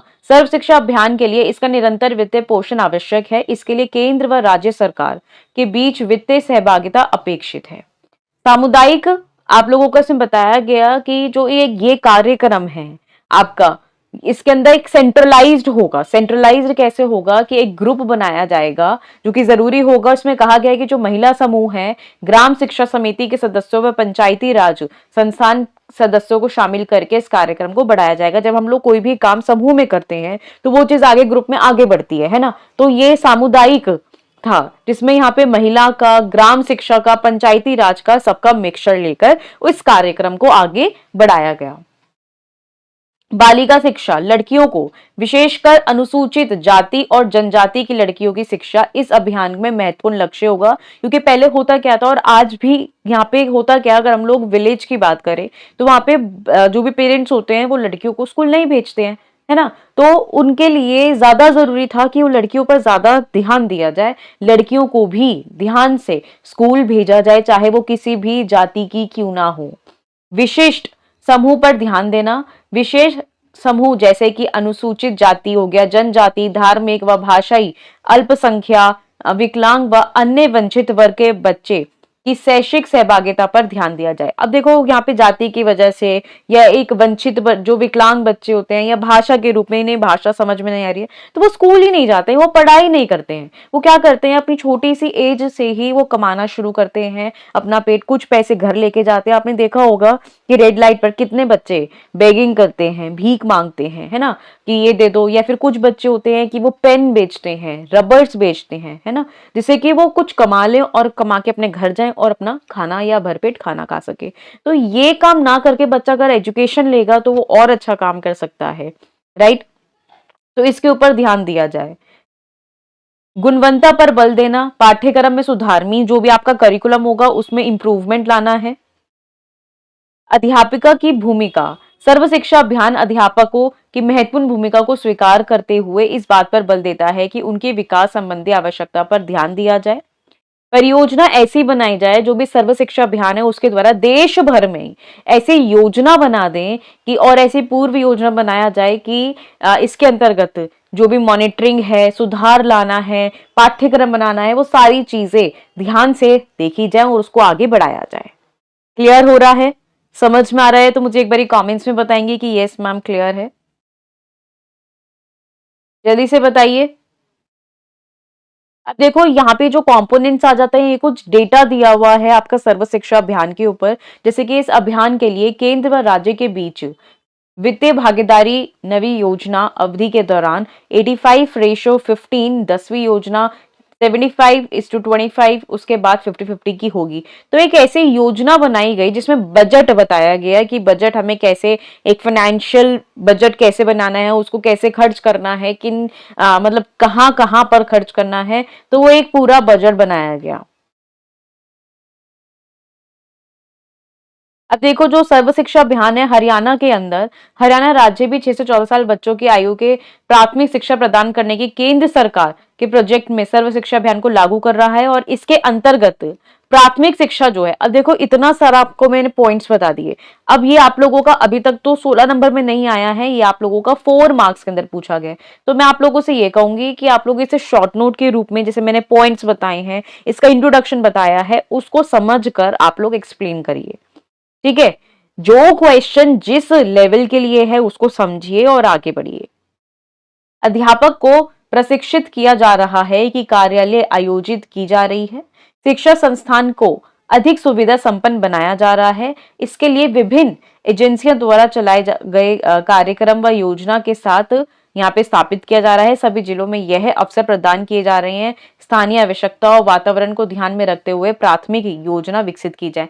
मतलब सिंपल से पॉइंट्स हैं कि यहाँ पे सर्व शिक्षा का मतलब है संपूर्ण शिक्षा, हर तरफ शिक्षा होनी, सर्व शिक्षा। हमारे देश भर में जितने भी बच्चे हैं 6 से 14 साल तक के बच्चों को हम मुफ्त में भी एजुकेशन दे, और एक हर एक बच्चा पढ़ेगा लिखेगा तो हमारा देश आगे बढ़ेगा। तो ये इसका सपना था, जो कि यहाँ पे इसको पूरा अच्छे से लागू किया गया। इन्होंने अपने पॉइंट्स बता दिए गए। ठीक, अब उसके बाद फिर नेक्स्ट टॉपिक आ जाता है। तो ये सर्व शिक्षा आप लोगों को समझ में आया, इसके ऑब्जेक्टिव्स क्या थे कि यहाँ पे बच्चों को एक कैंप लगाया जाए और उनकी इतने साल तक की वो बच्चों की एजुकेशन कंप्लीट हो जानी चाहिए। तो ये पॉइंट्स आपको क्लियर हुए तो मुझे कमेंट्स में बताओ कि यस मैम क्लियर हो गए। सिंपल पॉइंट्स हैं। अभी मैं आपको बेसिक बेसिक छोटी छोटी चीजें करा रही हूँ। अभी एक बारी जब आपके एग्जाम्स आएंगे उससे पहले एक मैराथन सेशन रखा जाएगा। अभी जो आप लोगों को समझ में आ रहा है उसको पढ़िए, और अपना खुद से भी जो भी स्टूडेंट सेल्फ प्रिपरेशन कर रहे हैं अपना बुक खोल के बैठिए और अपना कंटेंट पढ़िए। राइट, क्लियर हो गया? समझ में आ गया तो मुझे एक बारी कमेंट्स में बता देंगे कि यस मैम क्लियर है। बाकी तो आप लोगों का जो भी पेड क्लासेस चल रही हैं, अभी जो आपका पेड मतलब की कोर्स है उसके अंदर मैं लाइव सेशन कंडक्ट कर दूंगी, उसको स्केड्यूल करती हूँ। तो जो भी आपके डाउट्स हैं आप वहां पर कंफर्म कर लीजिएगा, आपकी क्लासेस से रिलेटेड, टॉपिक से रिलेटेड जो भी डाउट्स हैं। ठीक, चलिए, thank you so much, thank you everyone. Hello everyone, this is Rupali. आप सभी का स्वागत है एस्पायरिंग टीचर्स में। So very good evening to all of you, सभी को वेरी गुड इवनिंग। आप लोगों का आज का सेशन, जैसे कि आप देख रहे हैं, बीएड फर्स्ट ईयर का आपका सब्जेक्ट नंबर 3 चल रहा है, जिसमें कॉन्टेम्प्रेरी इंडियन एजुकेशन, और आज का टॉपिक रहेगा मिड डे मील प्रोग्राम। देखिए, मिड डे मील पर आप लोगों का शॉर्ट नोट पूछा जाता है। तो मैं आप लोगों को जो जो क्वेश्चंस करा रही हूँ वो मैं आपको बताती जा रही हूँ कि कौन सा लॉन्ग में आता है, कौन सा शॉर्ट में आ जाए, आप लोगों के लिए इजी हो जाएगा। तो आज के सेशन के अंदर हम लोग जो डिस्कस करेंगे वो है आपका मिड डे मील प्रोग्राम। ये कब आया था, इसके क्या क्या फीचर्स थे, क्या क्या करेक्टरिस्टिक्स रही इस प्रोग्राम को लाने में, इसका पीछे इसका रीजन क्या था।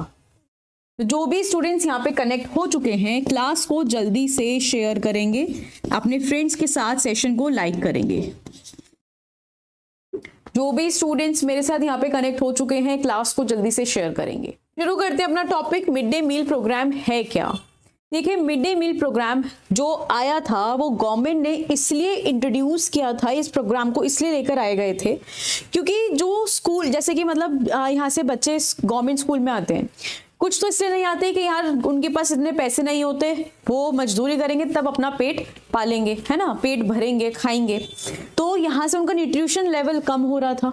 तो अगर बच्चा खाएगा नहीं तो पढ़ेगा कैसे, और पढ़ेगा नहीं तो हमारा यूथ, हमारा देश बढ़ेगा कैसे।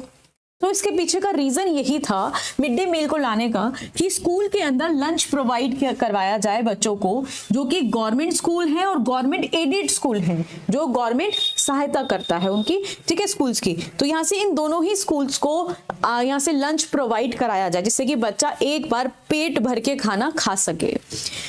इसका इनिशिएटिव क्यों था, इस प्रोग्राम को लाने का मतलब क्या था, रीजन, कारण क्या था? इसलिए लाया गया था कि हमारा जो बच्चों का न्यूट्रिशनल लेवल है, ठीक है, उनका न्यूट्रिशन लेवल होता है एक, वो बहुत ज़्यादा डाउन था, उसको एक बढ़ाने के लिए, इंक्रीज करने के लिए आपका मिड डे मील प्रोग्राम को इंट्रोड्यूस किया गया।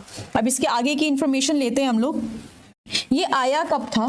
तो ये जो कॉन्सेप्ट आपका प्रोग्राम था, ये नवंबर 2001 के अंदर सुप्रीम कोर्ट ने, जो आप लोगों का सुप्रीम कोर्ट था, उन्होंने मैंडेट कर दिया, मींस कंपलसरी कर दिया, अनिवार्य कर दिया कि हर एक स्कूल को, जो भी गवर्नमेंट एडेड स्कूल हैं और गवर्नमेंट स्कूल हैं, उनको स्टेट गवर्नमेंट को भी और यूनियन गवर्नमेंट को भी, यूनियन टेरिटरीज को भी, कि mid day meal program, mid day meal scheme जो है वो लागू की जाएगी।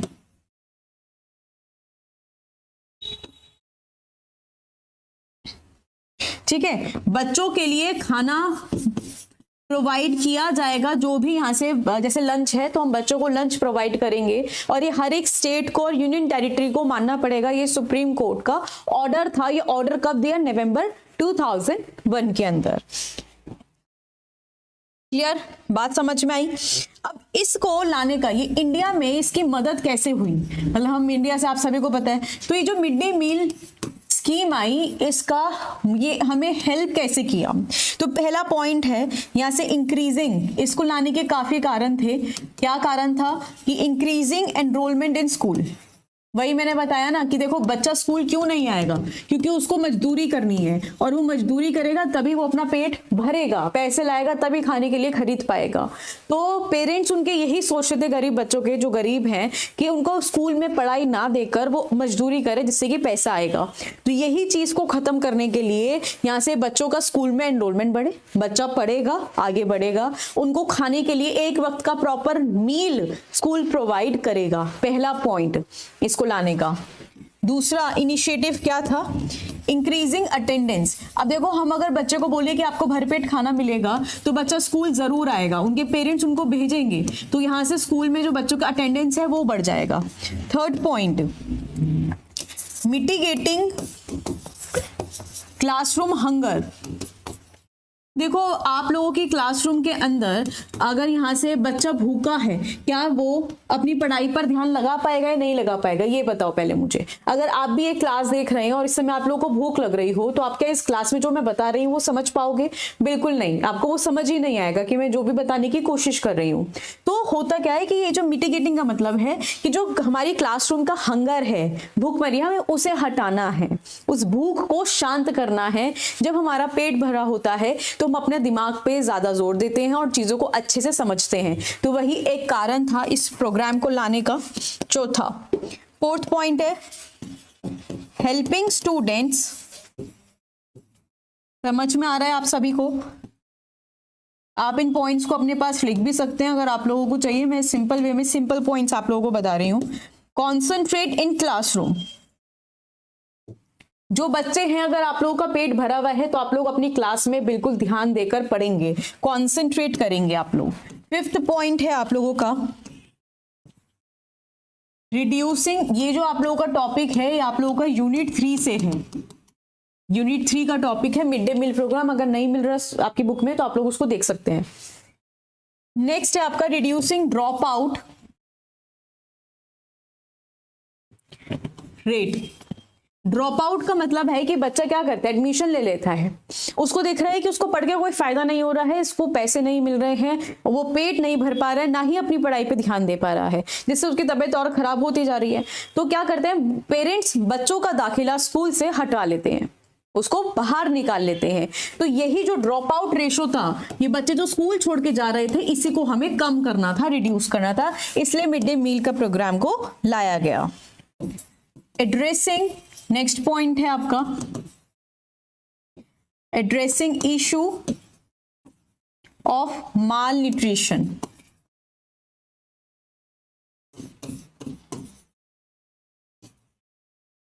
Among children.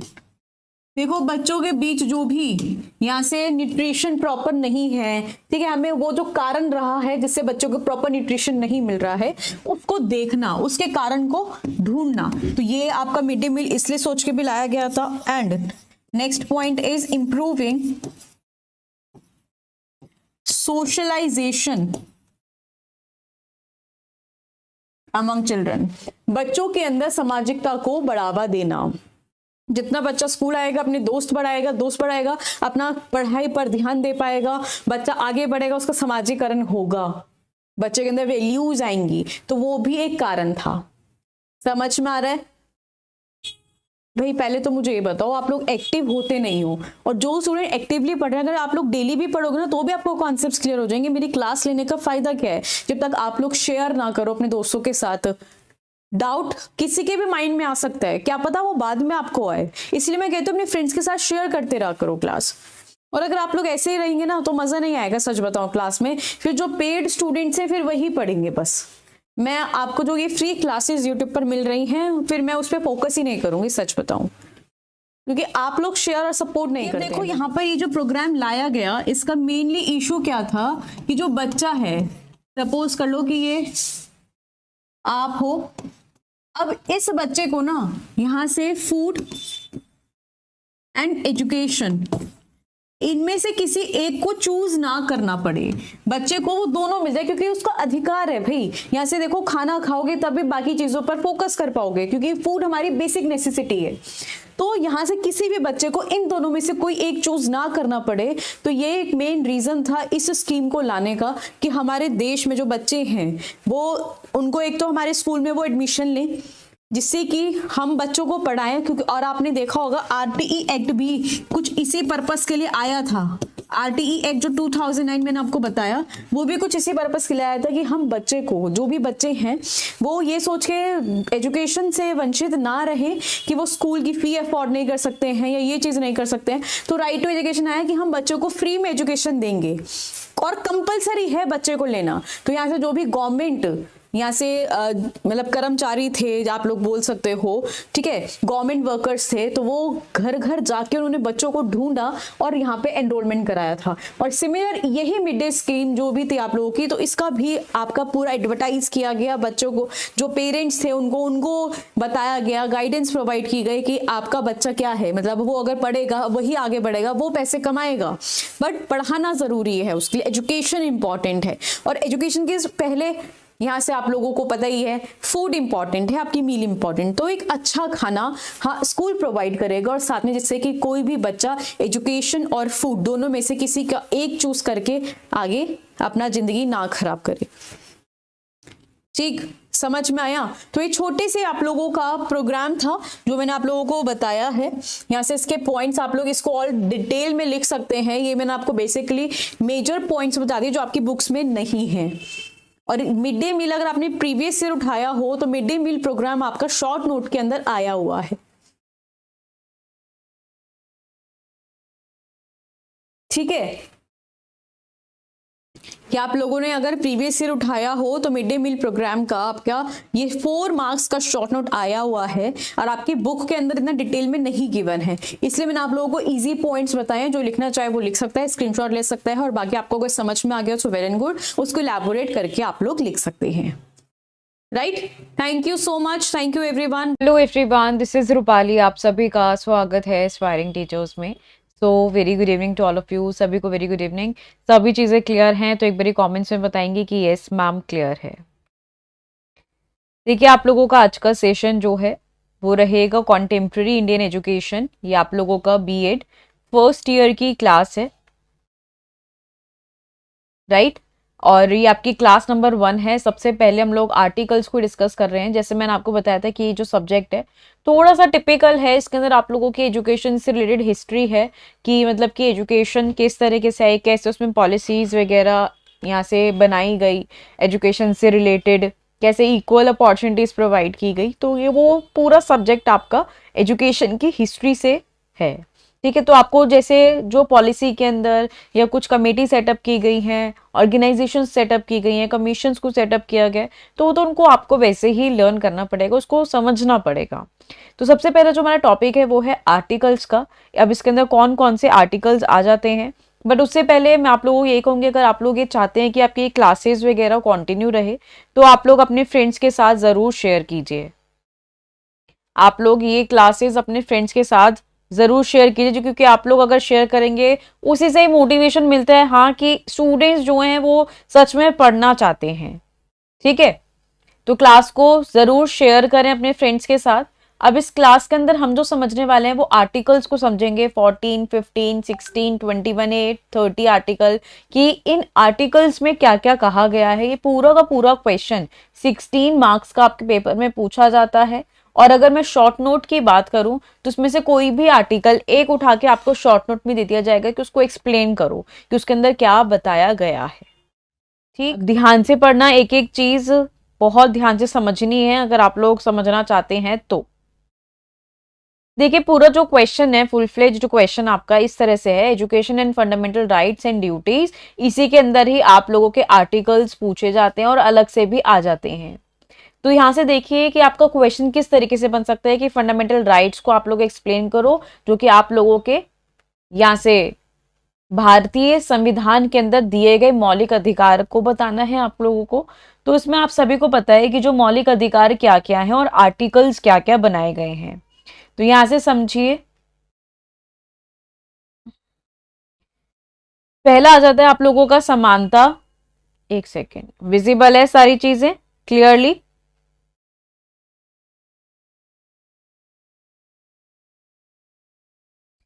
पहला है आप लोगों का समानता का अधिकार, जो कि आप लोगों का समानता मतलब होता है इक्वालिटी। ठीक है, राइट टू इक्वालिटी, जो कि आपका आर्टिकल 14 से लेकर 18 तक कहा गया है। चार आर्टिकल जो बिलोंग करते हैं वो राइट टू इक्वालिटी से करते हैं। अब इक्वालिटी किन किन चीजों में होनी चाहिए, समानता किन किन चीजों में होनी चाहिए, वो हम लोग बात करेंगे। ये चार आर्टिकल्स को हम लोग समझेंगे, चार धाराओं को हम लोग समझेंगे। ठीक, तो पहला आता है आपका इक्वालिटी बिफोर लॉ, मीन्स कि कानून के समक्ष समानता। संविधान की जो धारा 14 है ये बताती है, ये प्रावधान दिया गया है इसके अंदर कि व्यक्ति से, किसी भी व्यक्ति से उसकी जाति, धर्म और संप्रदाय, लिंग आदि के आधार पर कोई भेदभाव नहीं किया जाएगा। इट मीन्स कि आप लोगों की कोई भी कास्ट है, कोई भी रिलीजन है, कोई भी जेंडर है आपका, उसमें हम लोग डिस्क्रिमिनेशन नहीं कर सकते हैं। सारे के सारे ही कानून की नजरों के अंदर समान हैं, एक जैसे हैं, इक्वल हैं। राइट, नेक्स्ट आता है प्रोहिबिशन ऑफ डिस्क्रिमिनेशन, मीन्स के भेदभाव की मानहानि। आपका संविधान की धारा 15 आर्टिकल 15, ये आर्टिकल आप लोगों का 15 नंबर का है, जिसके अंदर बताया गया है भेदभाव को समाप्त करने के उद्देश्य ये है, व्यवस्था की गई है कि राज्य के द्वारा ऐसे कानून का निर्माण नहीं किया जाएगा जो भेदभाव हो। आप सभी को पता है कि हर एक स्टेट अपने अपने कुछ यहाँ से व्यवस्था बना देती है, कुछ यहाँ से लॉ आर्टिकल्स, डीपीएसपी बनाती है। सबसे पहली बात तो ये आप लोगों की स्टेट बनाती है DPSP, directive principle of state policy. हर एक स्टेट की अपनी डीपीएसपी होती है, जिसके अंदर बोला गया है कि कोई भी राज्य, कोई भी स्टेट ऐसे कानून का निर्माण नहीं करेगा अपनी स्टेट के लिए जिसके अंदर किसी भी व्यक्ति के साथ भेदभाव किया जाए। किसी भी व्यक्ति को किसी भी आधार पर सार्वजनिक स्थान, जैसे कि होटल हो गया आपका, सिनेमाघर, मीन्स कि आप लोगों के थिएटर्स हो गए, पार्क हो गए, उसमें से नहीं रोका जा सकता। होता है ना ऐसा कि लोअर कास्ट है तो वो यहाँ नहीं बैठेगा, इस मंदिर में नहीं आएगा, तो वो चीज को रोकने की बात की गई है। समझ में आ रहा है? नेक्स्ट आप लोगों का थर्ड, इक्वालिटी ऑफ अपॉर्चुनिटीज, अवसरों की समानता, जो कि आर्टिकल 16 के अंदर बता रखा है, धारा 16। ये कहा गया है कि सरकारी नौकरी में सभी को समान अवसर उपलब्ध कराए जाएंगे। देखो अभी मैंने क्या बोला, 14 से लेकर 18 तक ये इक्वालिटी की बात कर रहे हैं, है ना। 14 के अंदर हमने बात करी कि कानून की नजरों में सभी एक जैसे, हम किसी भी व्यक्ति को उसकी जाति, धर्म, लिंग पर हम भेदभाव नहीं कर सकते। 15 में बात की गई है कि कोई भी राज्य एक ऐसा लॉ नहीं बनाएगा, कानून नहीं बनाएगा जिसमें कि किसी भी व्यक्ति के साथ भेदभाव किया जा रहा हो, कि हम उसे कहीं पे जो पब्लिक प्लेस है उसमें जाने से रोका जा रहा हो। अब अपॉर्चुनिटी की बात करते हैं तो यहां से बात किया गया 16 के अंदर कि जो भी आपकी गवर्नमेंट जॉब्स होती हैं उसके अंदर हम किसी भी चीज पर भेदभाव नहीं करेंगे कि ये लड़का है तो उसको अपॉर्चुनिटी दें, ये लड़की है तो उसको नहीं देंगे, ऐसा कुछ नहीं होगा। सभी को एक जैसे अवसर अपॉर्चुनिटीज प्रोवाइड की जाएंगी, राइट। इसके आगे बढ़िए, यहाँ पे आगे बात की जा रही है। नेक्स्ट है अबॉलिशन ऑफ अनटचेबिलिटी, छुआछूत की समाप्ति। ये आपके संविधान की धारा 17 में बताया गया है कि छुआछूत को समाप्त किया गया। उसमें धारा 17 मीन्स आर्टिकल 17 के अंदर बोला गया है कि अनटचेबिलिटी जो छुआछूत है उसको हटाओ, ठीक है। ये दंडनीय अपराध है, मीन्स कि वो बोलते हैं ना कि जो लोअर कास्ट है तो मुझे छू मत, मैं गंदा हो जाऊंगा, मैं ऊंची कास्ट का हूं। तो 1976 में 1955 के छुआछूत कानून में संशोधन करके इसे कड़ा बनाया गया और इसके लिए दंडित होने पर संसद तथा विधान सभा चुनाव में यहाँ से 6 वर्ष के प्रतिबंध का प्रावधान किया गया। समझ में आ गया आपको कि यहाँ से हम कोई भी अनटचेबिलिटी जो छुआछूत की समाप्ति की जाए। समझ में आ रही है क्लास। नेक्स्ट आपका एबॉलिशन ऑफ टाइटल, उपाधियों का अंत होना। धारा 18 में बोला गया है कि जो भी उपाधियां हैं मीन्स के टाइटल होते हैं उस पर रोक लगाई जाए। जैसे सेना, शिक्षा और राज्य द्वारा प्रदान उपाधि को इसे अलग रखा गया है। यह कि प्रावधान रखा गया है कि सरकारी सेवा अथवा लाभ के पद पर यहाँ से कार्य व्यक्ति राष्ट्रपति के अनुमति के बिना विदेश से कोई भी उपाधि नहीं ले सकता। यह सत्य है कि यह किसी के लिए भी किसी विशेषाधिकार की व्यवस्था नहीं करता, फिर भी यह महान मौलिक अधिकार है। भारतीय जनसंख्या के 6ठे भाग के लिए एक ऐसा दस्तावेज है कि जो उसे अपमान और बेइज्जती से स्वतंत्रता दिलाता है।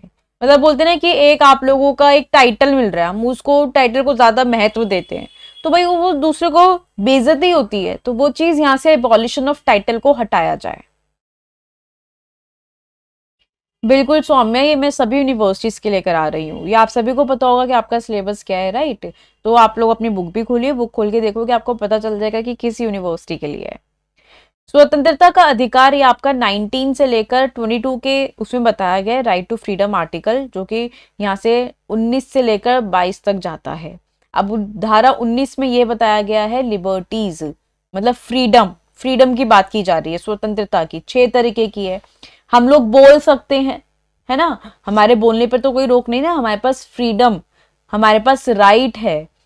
यहाँ से राइट टू स्पीच आपने अगर पढ़ा हो कि हमारे पास बोलने का स्वतंत्रता है कि हम कुछ भी बोल सकते हैं। देश के किसी भी भाग में रहने तथा बसने की स्वतंत्रता है कि हम लोग पूरे देश में से कहीं पे भी रह सकते हैं। कोई भी व्यवसाय, रोजगार तथा व्यापार करने की हम कोई भी काम चुन सकते हैं अपने लिए। संपूर्ण भारत में घूमने फिरने की स्वतंत्रता है, हमें कोई आने जाने से रोक तो नहीं सकता ना, हमारे पास फ्रीडम है, ठीक है।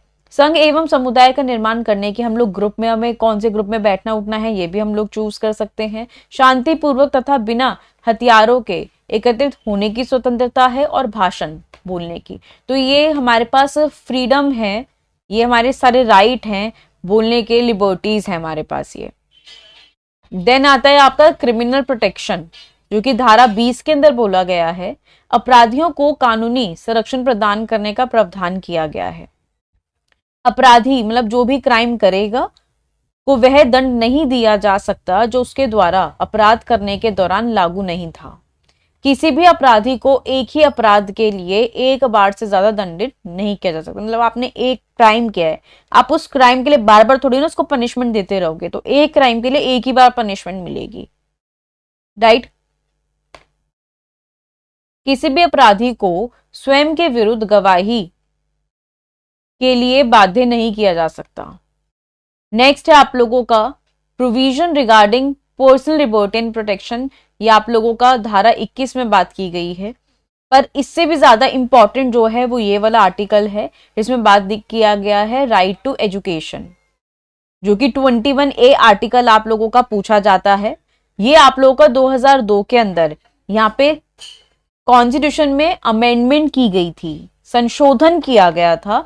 86 संशोधन था ये, जिसमें बात की गई कि 6 से 14 वर्ष तक के जितने भी बच्चे हैं उसको निशुल्क में, मींस फ्री और अनिवार्य मतलब कंपलसरी, उनके पास राइट है फ्री एंड कंपलसरी एजुकेशन लेने का, उनको उपलब्ध करवाई जाएगी।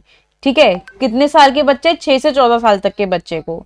हम 2002 के अंदर 86 अमेंडमेंट की गई थी, तब जाके आपका 21A आर्टिकल आया था और इसमें बोला गया था कि इन बच्चों को, जो भी बच्चे 6 से 14 वर्ष की उम्र तक के होंगे, उनको फ्री में और कंपलसरी एजुकेशन दी जाएगी। ठीक, नेक्स्ट आपका राइट अगेंस्ट अरेस्ट, ये आपका धारा 22 में बोला गया संविधान की धारा में कि बंदी बनाए जाने के नियम का उल्लेख किया गया है, जिससे कि गिरफ्तारी के विरुद्ध, मतलब कि ये ना कि जो भी पुलिस भी है तो वो आपको ऐसे ही अरेस्ट नहीं कर सकती है। तो उसमें यहाँ पे ये बोला गया है कि इसके लिए व्यवस्था की गई है कि किसी भी व्यक्ति को उसका अपराध बताए बिना गिरफ्तार नहीं किया जा सकता। गिरफ्तार व्यक्ति को 24 घंटे में न्यायालय में प्रस्तुत करना आवश्यक होगा। ठीक है, कोर्ट में आप लोगों ने पेश करना होगा। गिरफ्तार व्यक्ति को कानूनी सलाह लेने का अधिकार होगा, मींस कि वो अपना लॉयर कर सकता है, उसको अधिकार है। लेकिन यह धारा उन लोगों पर लागू नहीं होती है जो दुश्मन देश के नागरिक होते हैं, मतलब कि आप लोग अपने देश से ही गद्दारी कर रहे हो तो वो ये धारा उन पे लागू नहीं है, अथवा जिन्हें राष्ट्रीय सुरक्षा अधिनियम मींस नेशनल सिक्योरिटी एक्ट के अधीन गिरफ्तार किया गया है। क्लियर, कि आप लोग अपने देश की सुरक्षा का नियम तोड़ रहे हो तो उनके लिए ये धारा लागू नहीं है। समझ में आ रहा है? यहां तक जा रहा है। बेसिक चीजें ये अगर आपके बुक में भी नहीं है तो भी आपको पता होनी चाहिए ये। क्लियर, अब देखो यहां से हमने पढ़ी है। अब जो इंपॉर्टेंट धारा है इसमें आती है आगे, वो है आर्टिकल 30, अनुच्छेद 30। आर्टिकल 30 में यह प्रावधान किया गया है कि अल्पसंख्यक को अपनी सांस्कृतिक धरोहर की सुरक्षा रखने के लिए शिक्षण संस्थाओं की स्थापना का अधिकार होगा। राज्य की ओर से शिक्षण संस्थाओं को आर्थिक सहायता उपलब्ध कराने का भी संदर्भ में कोई भेदभाव नहीं किया जा सकता। देखो ये बोला गया है आपके जो भी पॉपुलेशन, तो हर एक स्टेट के पास आप लोगों को राइट है कि अगर उनको कोई भी संस्था स्थापित करनी है तो उनका अधिकार होगा, और आप लोग उनको यहाँ से अगर किसी संस्था के अंदर पैसे आर्थिक सहायता चाहिए तो भी स्टेट उसको उपलब्ध कराएगा। तो ये आर्टिकल आप लोगों का 30 में बोला गया है, जो कि कल्चरल एंड एजुकेशनल राइट के अंडर आता है। आर्टिकल नंबर 30 समझ में आ गया?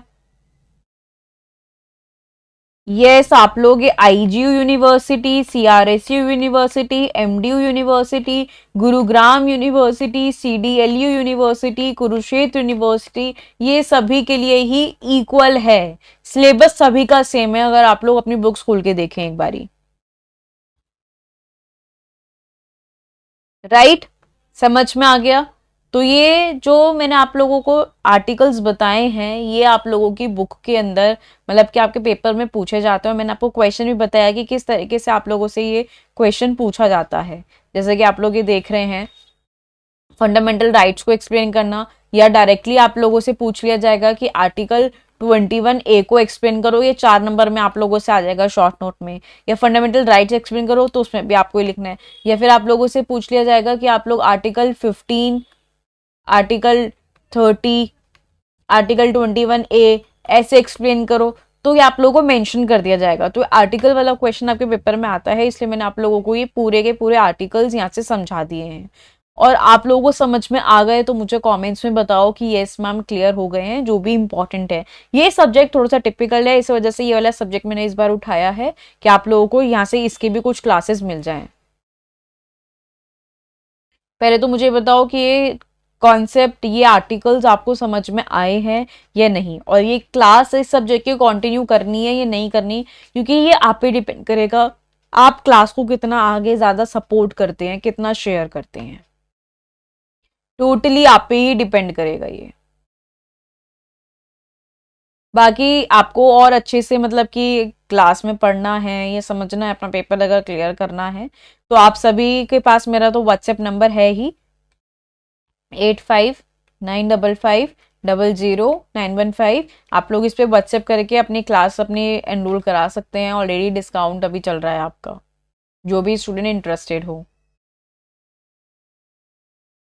ठीक, चलिए, thank you so much, thank you everyone. बाकी आप लोग क्लास के नोटिफिकेशन अपडेट्स वगैरह के लिए टेलीग्राम को ज्वाइन कर सकते हैं। वहीं पर आपको व्हाट्सएप ग्रुप मिल जाएगा। व्हाट्सएप ग्रुप पे भी आपका क्लास का लिंक शेयर किया जाता है, तो आप लोग वहां से व्हाट्सएप ग्रुप में भी जुड़ सकते हैं। Thank you so much, thank you everyone. Hello everyone, very good evening to all of you. सभी को very good evening. This is Rupali and आप सभी का स्वागत है एस्पायरिंग टीचर्स यूट्यूब चैनल में। तो वेरी गुड इवनिंग। सभी चीज़ें क्लियर हैं तो एक बार कमेंट्स में बताएंगे कि यस मैम क्लियर है। आज आप लोगों की फर्स्ट ईयर की क्लास है, contemporary India and education typical subject है, और टॉपिक ऐसा है जो काफ़ी स्टूडेंट्स को समझ नहीं आता है, वुड डिस्पैच। अब इसके बारे में, क्योंकि आपके ब्रिटिशर्स के टाइम का, ठीक है, ये कॉन्सेप्ट है, कैसे कैसे आपके कॉन्सेप्ट आए, क्या चेंजेस हुए, क्या एजुकेशन सिस्टम के अंदर, वो आप लोगों का पूरा इसी वाले टॉपिक के अंदर हम लोग कवर अप करेंगे। सारी चीज़ें क्लियर हैं? जो भी स्टूडेंट्स यहाँ पे कनेक्ट हो चुके हैं, जल्दी से एक बारी क्लास को शेयर कर दें।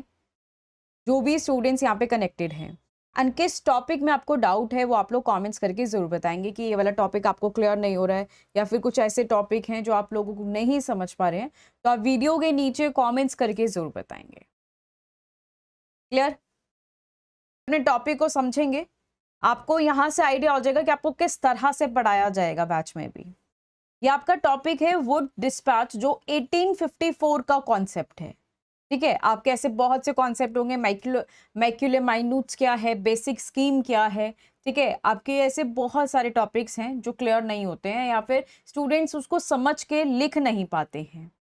राइट, तो ये जो सेशन है आप लोगों का कॉन्सेप्चुअल सेशन है, वुड डिस्पैच का कॉन्सेप्ट क्या था। राइट, चलिए, ये जो आपका वुड डिस्पैच का कॉन्सेप्ट था 1854 का, ये सर चार्ल्स वुड, जो आपके प्रेसिडेंट थे, ठीक है, उस समय बोर्ड ऑफ कंट्रोल के, उन्होंने इंट्रोड्यूस किया था, उन्होंने इशू किया था। कब? 19 जुलाई 1854 के अंदर। और इसको हम वुड डिस्पैच को Magna carta of English education भी कहते हैं। इंडिया का मैग्ना कार्टा माना जाता है किसको? वुड डिस्पैच को। ये किसने इशू किया था? किसको किया था? ये सर चार्ल्स ने इशू किया था। किसको किया था?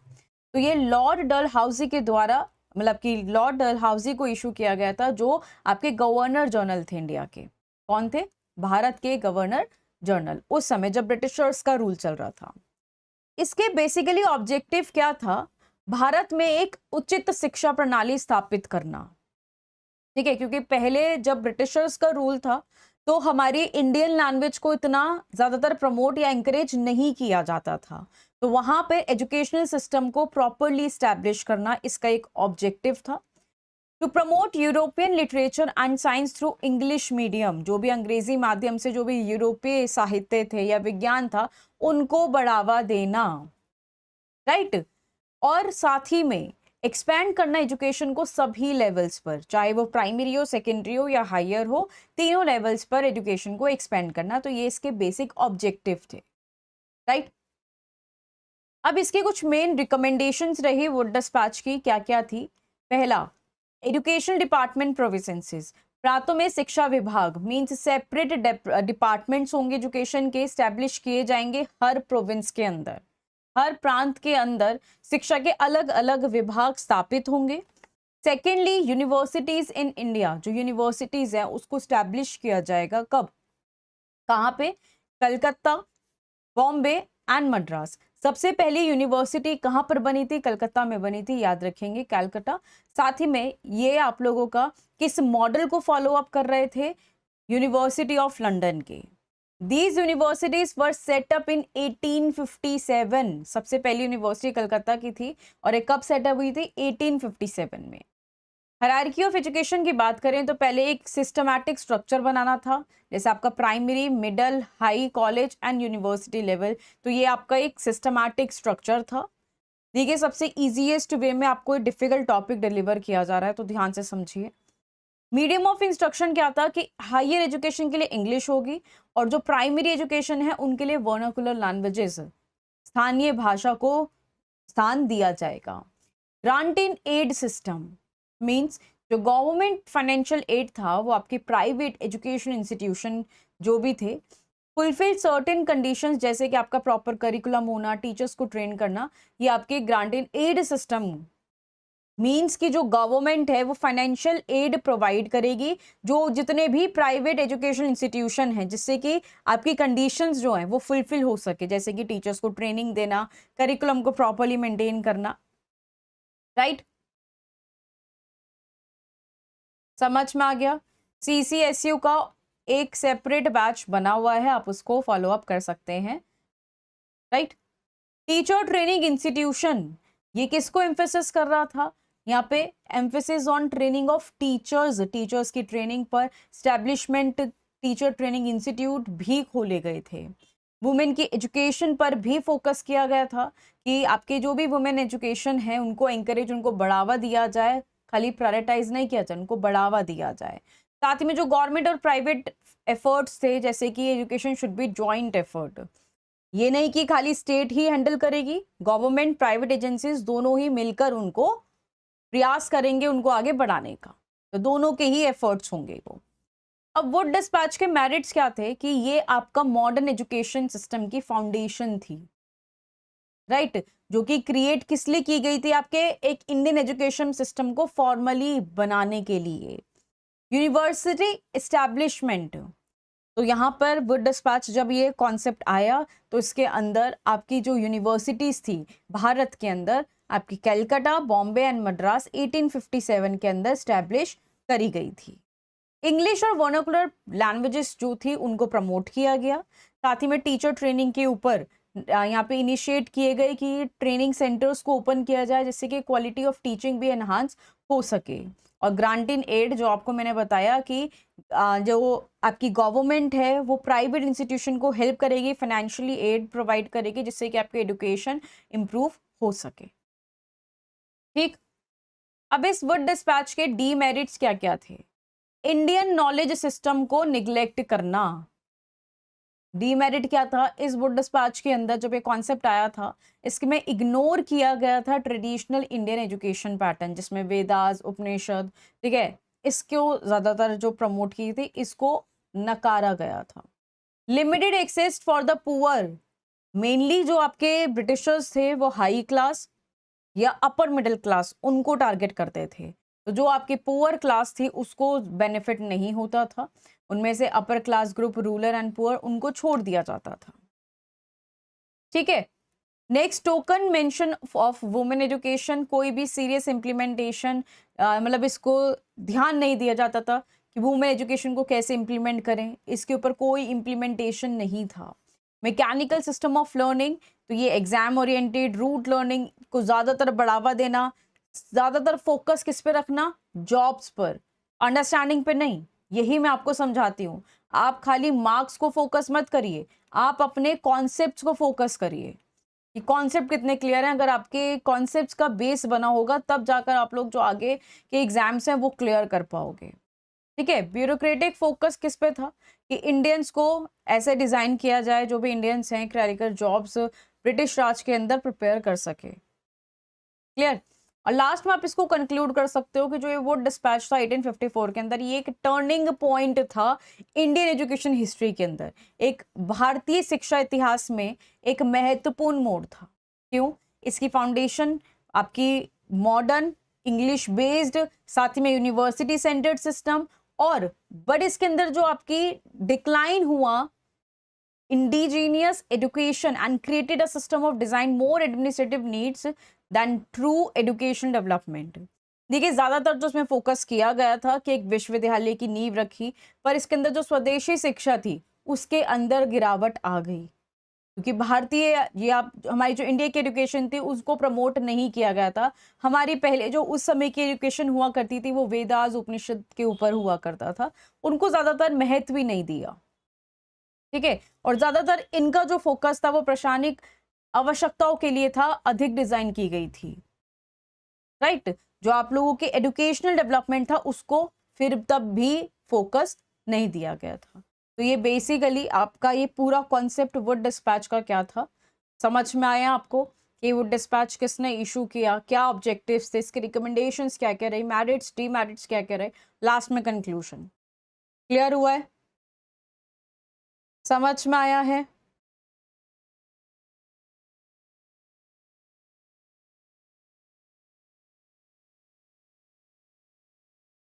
क्लियर है? चलिए, बाकी टॉपिक्स के लिए आप सेशन को ज़रूर लाइक कर सकते हैं और अपना टॉपिक का नेम जो भी आपको टिपिकल लग रहा हो वो इस वीडियो के नीचे कमेंट्स कर सकते हैं। Thank you so much, thank you everyone. मिलते हैं अपनी नेक्स्ट क्लास के अंदर। Thank you.